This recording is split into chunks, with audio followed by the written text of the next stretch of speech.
You're both ugly.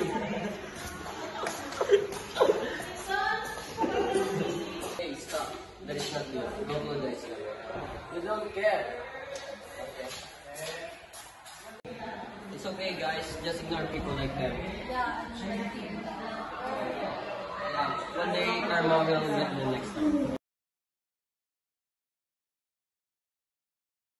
Hey, are you both still together? No wonder why you both ugly. Hey,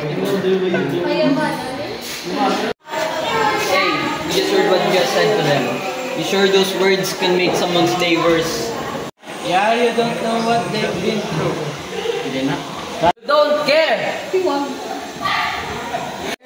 You don't know what those people have been through, bro. Sorry, I'm just kidding around. I'll apologize. Yes.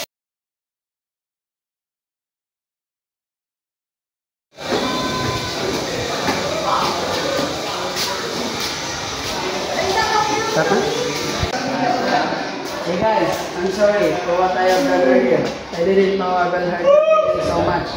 Please forgive me. But in one condition, you will never do it your mistake again. Okay, thank you.